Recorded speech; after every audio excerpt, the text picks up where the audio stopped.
Greetings, science family. Today we are going to be doing lab number 12, determining the molar mass of an element in the lab.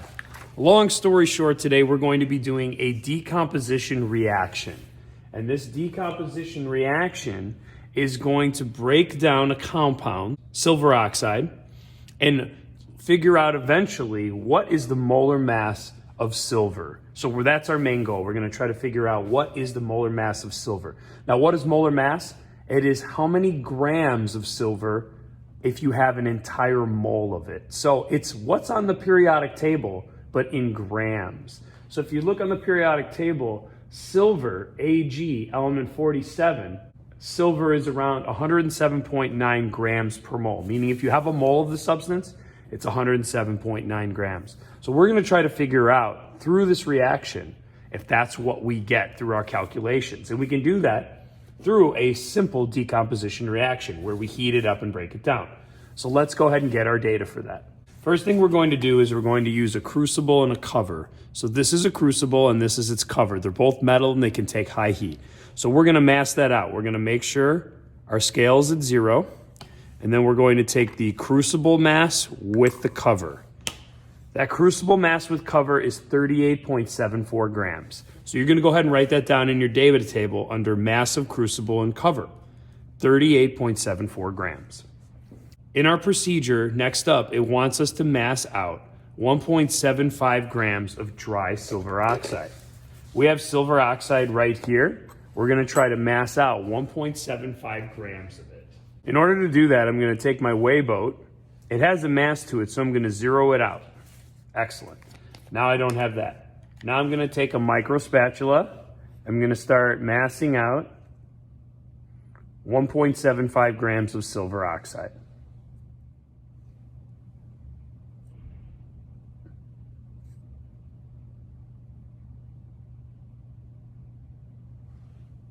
All right, there we go. We have 1.75 grams exactly of the silver oxide. All right, what we're going to do then for data table part B, we want the mass of the crucible plus the cover plus silver oxide. So we'll make sure this is zeroed out again. We'll put the cover and the crucible and the silver oxide. Put that in there. All right. And now we have a mass end up with 40.49 grams. All right. Now, if you think about it, this first data point plus 1.75 should be exactly the same. But when we transferred a little bit over to here, we may end up with, like 1.73 grams or something like that. So we'll have to keep that in mind, that there is a little bit of room for error whenever you transfer a substance.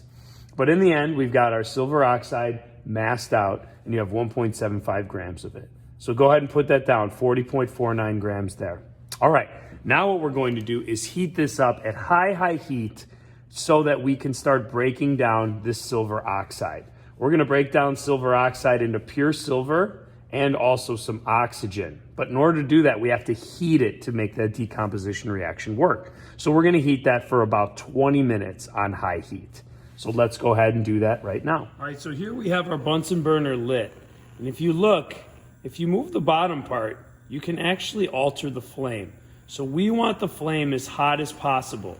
So I moved it so that the inner cone you can see is present. That's going to make the flame super hot. So the top of that inner cone, we're going to want the crucible to hit the top of that inner flame. So I'm going to lower it down to get it to about the same height as that, and I think that's great. So what we're going to do is we have the silver oxide in there. I'm going to put it in my clay triangle. I'm going to put my lid on it with it slightly open just a little bit, so when it decomposes and breaks down, it can let the gas out and leave behind, hopefully, our silver. So what we're going to do is put this on the flame. This is going to get extremely hot. And we're going to cook this for a good 15-20 minutes to really break down that silver oxide. So we'll do that for 20 minutes and we'll come back and see what's left over after we let it cool and exactly what we can do next in order to figure out, hey, how much is the molar mass of silver according to a reaction and a procedure versus what's on the periodic table. So stay tuned. So this thing has been heating for a good 20 minutes. So now we're going to turn our burner off and we're gonna let that cool off for a good 5 minutes. While we look though, as it cools off, we wanna take a look as it cools off. I'm gonna take the lid off and you can see that that has been cooked definitely down. It was a black powder, now it's a white ash. And when we scrape away, hopefully you'll be able to see some of the pure silver that's in there, all right? But we're gonna let this cool. Now that it's cooled for 5 minutes, this is what we end up having left in our crucible. If you take a look, you can see closer, there is little flecks of silver that you can see when you scrape away the oxidized material. But this definitely decomposed and broke down. In fact, we can give you a little change. You can see how different it looks from the black powder to this material. And if I can move it a little bit, maybe you'll see the light shining off it. You can see the silver underneath all that ash.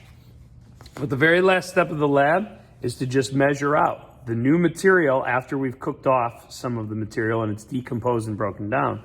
So we'll put the crucible with the compound in there and also the lid.